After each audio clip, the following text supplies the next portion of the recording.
Harsat na kisiam in hol chana Vang sangin bom tu kan ho kan ulen na Trên ruang tra kan lam theo Kan ma hin san ni kan lai chan le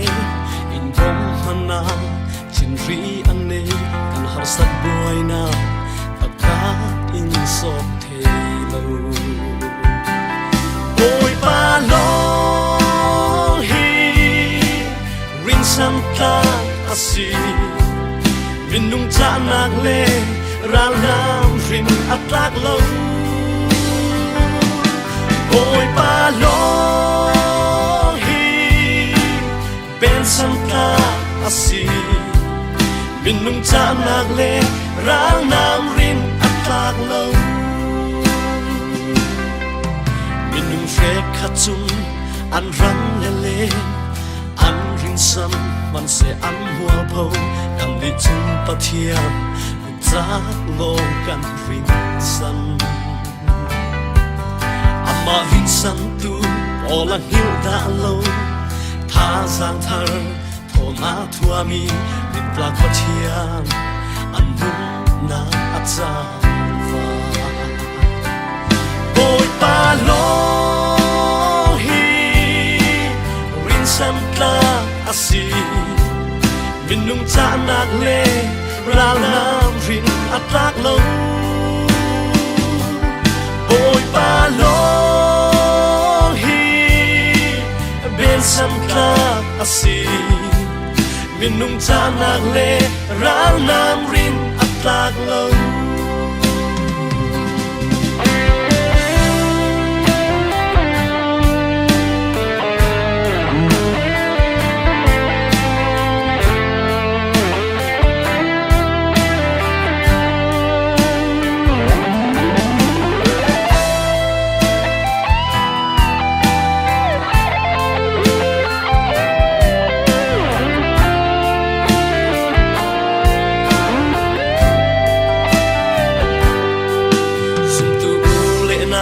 Yang tik chan khala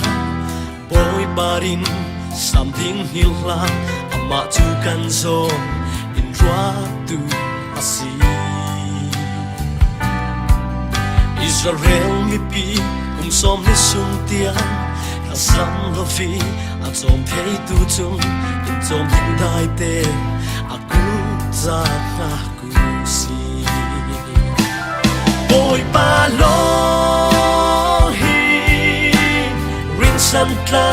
asi Min nung cha nak le ra lam rin atlak lo Boy pa lo hi ben sam tla asi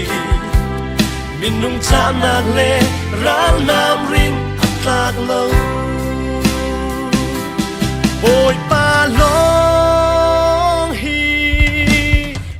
Sam tla asi Min nung cha nak le ra lam rin atlak lo Boy pa lo hi ben sam tla asi Min nung cha nak le ra lam rin atlak lo Boy pa Giêsu long rin sam tla asi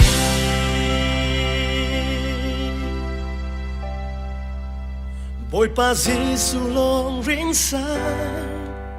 tla asi